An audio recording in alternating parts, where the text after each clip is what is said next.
كاع اللي ما ينجح لهمش الصابلي يتفتت لهم يتكمش لهم يتغير الشكل تاعه، مكون واحد راكم تزيدوه هو السبب في هذا الشيء. كاع اسرار نجاح الصابلي راهم في هذا الفيديو مع الطريقه تاع كيفاش تخدموا 100 حبه صابلي وكيفاش تحتفظوا بهم.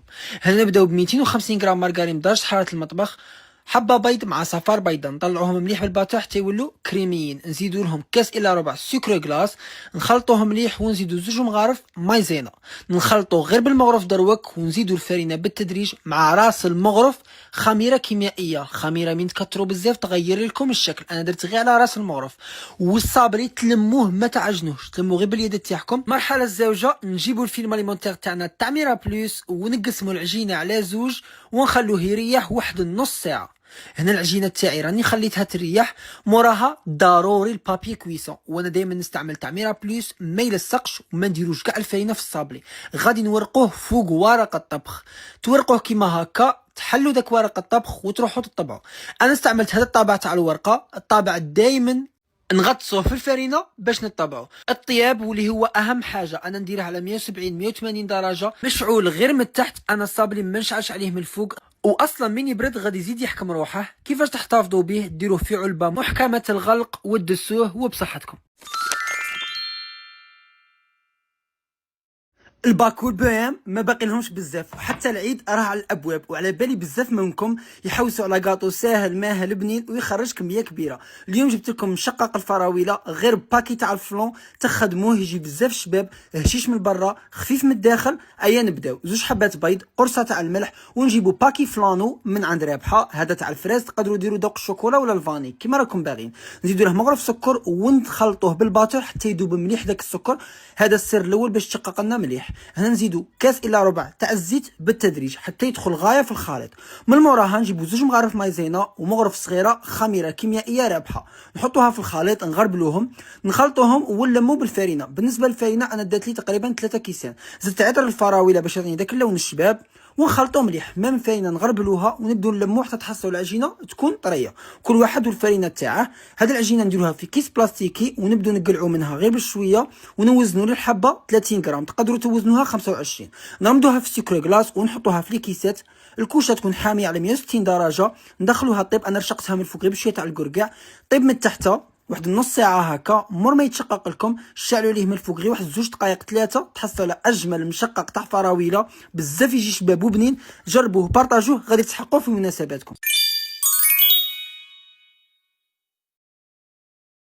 هذا هو الكاطو اللي غادي ديروا به حاله هذا العيد، بنص ساشي فلون وكاس تاع الكاوكاو، ديروا كاطو بنين ساهل ويفكركم بالزمن الجميل، مكاش بيت جزائري ما دايرهش بكري. درتها لكم بطريقه جديده ونوري لكم كيفاش تلونوا الشوكولا البيضاء. نبداو ب 100 غرام مارغرين، زوج مغارف معمرين، وغادي نسمو هذا الكاطو تاعنا بفلون كراميلو من عند رابحه الغني عن التعريف، يعطيه واحد البنه تاع الكراميل بزاف شابه. صفار بيضه، نخلطوا كلش، نزيدوا زوج مغارف نشاء يعني مايزينا، ونص كاس كاوكاو ولا لوز ولا اي مكسرات عندكم يكونوا محمصين ومطحونين، كيس سكر فانيليا رابحه، نزيدوا الفرينه ونزيدوا كيس خميره كيميائيه رابحه، نخلطوا كلش ونلموا بالفرينه العجينه تكون طريه، نديروها في كيس بلاستيكي ونخلوها. نروحوا للحشو، نص كاس كاوكاو ونلموه بالكراميل بور صالي. هنايا لميته نخليها على جهه، نروحوا للعجينه مور ريحت نورقوها فوق ورق الطبخ.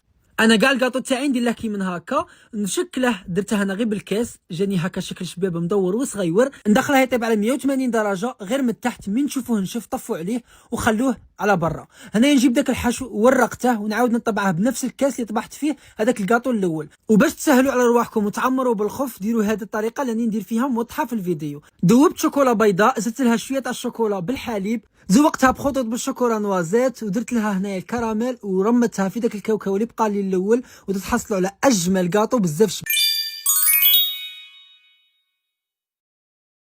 هذا هو تاني نوع كاطو اللي غادي تهبلوهم به هذا العيد، بكاس لوز وقابسه دهان ديروا 50 حبه. وهذا العام قررت الطابله تاعي نعمرها غير بالكاطويات اللي كي من هاك. نتوما تاني بديتو تبعدوا على البريستيج ولا غير انا هاد الكاطويات نموت عليهم. العجينه نسحقوا 250 غرام مارغرين، حبه بيض مع صفار بيضاء، 4 مغارف سكر رطب، 4 مغارف مايزينا، ونديروا لافاني وقرصه تاع الملح، نخلطوا كلش بالباتير.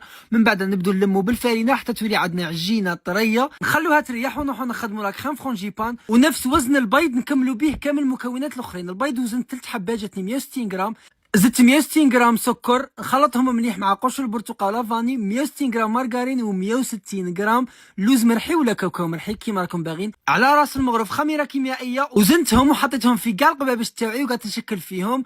وباش نزيد نبنن لي زاموندين تاوعي غادي ندير لهم الكونفيتور، وانا اليوم خيرت كونفيتور تاع سيكام بنين بالبزاف وعندهم اذواق مختلفه كيما راكم تشوفوا. انا خيرت ندير هذا تاع الفراوله، عمرتها في لابوش، عمرت ثاني الحشو. نسيت نقول لكم باللي انا وسيكام درنا لكم مسابقه، زوج منكم غادي يربحوا هاد لي باك ويوصلوهم حتى لباب الدار. ما عليكم غير ديروا ابوني ليا ولا باج تاع سيكام وتخلوا كومونتير تحت هاد لا فيديو. عمرت بالكونفيتور وزدت هذيك كريم فرانجيبان وزوقتهم من الفوق باللوز ولا بالكاوكاو ايفيلي. طيبتهم على 180 درجه من تحت، ماذا حمرتهم من الفوق. من خرجتهم دهنتهم بالكونفيتور تاع سيكام تاع ذوق المشماش. بارطاجوا الفيديو غادي بزاف تسحقوه.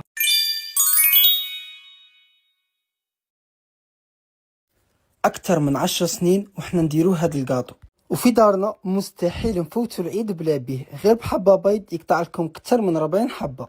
نبداو بالعجينه. في بول غادي نجيبو هنايا حبه تاع البيض، قرصه تاع الملح مع لافاني، كاس الا ربع تاع السكر، نطلعوهم مليح حتى يذوب داك السكر. نزيدو 250 غرام مارغرين، نطلعوهم حتى تحصلوا على كريمه تكون طريه. كاس كاوكاو يكون مطحون ويكون مقلي هكا شويه. نزيدو مغرف تاع الكاكاو، نص كيس خميره كيميائيه، ونلمو العجينه بالفاينه لقد تكون متماسكه ماشي قاصحه بزاف.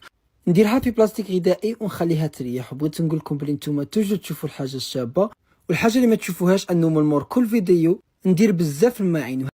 العجينه تاعي راهي ريحت، نورقها على بلاستيك غذائي ولا على بابي كويسون على سمك يكون رقيق شويه. نطبعوها بالطبع اللي رانا باغيينه. كل ما ديروا طبع يكون صغير كل ما دير لكم كميه كبيره. بالنسبه للطياب تاعها على نار تكون قليله، ما تفوتش 10 دقائق في الطياب، اللي غير تنشف تقلعوها مول ما تكمل طيابها غادي من بعد تنشف لكم على برا. رحت نكمل الكاطو تاعي هنايا اللي درت له هنا كريمه الزبده، نكتبها لكم من تحت، وحشيته في الوسط بالكراميل. نتوما اختياري، تقدروا ما تحشوش الداخل بالكراميل. دوبت الشوكولاته، زدت له شويه تاع الزيت، ورحت هكا كلاصيت الحبات تاعي، زينتهم بعجينه السكر لون بني كيما تاع الشوكولاته. هنا الكاطو تاعي راه واجد، ان شاء الله ينال الاعجاب تاعكم. جربوه بارطاجوه، على بالي غادي في العيد تسحقوه. بنته بزاف بزاف شابه ويقطع لكم كميه كبيره وجد جد اقتصادي. سلام.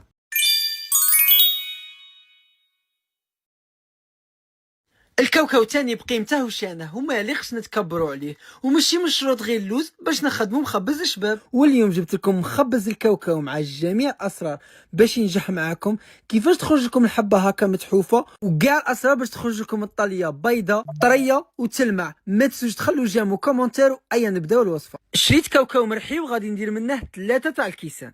وبالنسبه للسكر غادي نخير في هذه الوصفه السكر يما، واللي هو مكرر عالي الجوده، يدوب بالخف ومتوازن في الحلاوه، واول سكر بهذه المعايير في الجزائر. شوفوا كيفاش ابيض. ديت منه كاس الى ربع. غادي نزيد قشر البرتقال والليمون ونزيد لافاني ونطحن كلش ضربه واحده. والحاجه اللي عجبتني في سكر يما ينطحن بالخف وداب مع هذاك الكاوكاو. نزيد مغرف مارغرين، مغرف تاع العسل، مغرف مازهر، نخلطوهم ونروحوا للبيض. ولا بداو بحبه بيض كومبلي مع صفار بيضاء. الا ما تلم لكمش الخليط بدو تزيدوا في الصفار حتى يتلم. وخلوا العجينه تريح واحد 5 سوايع ولا 6. تقدروا تبيتوها كاع. الطليه نص فنجان تاع الحليب، نص فنجان مازهر، وربع فنجان تاع الزيت. نخلطوهم مليح، نديروهم في بول ونزيدوا عليهم 700 غرام تاع سكر كلاص، هكا تحصلوا على طريه ثقيله. وانا غادي نزوقها بقشور الليمون مع قشور البرتقال، نديرها في كيس ونخليها على جهه. المخبز تاعي ما غاديش نطبعه، وزنته كويرات 40 غرام للحبه، ونشكلها هكا بالساشي والطابع، ونطيبها على 170 درجه، واللي هو الطياب اهم مرحله. ما يفوتش 10 دقائق. قلعوه. الطليه زدت لها شويه عصير ليمون، خلطتها مليح، نعمرها بهذيك الطليه مور ما يكون برد، ومن بعد مور ما ينشف ديوله ناكري وزوقوه، وتحصلوا على اجمل مخبز بصحتكم. جربوه.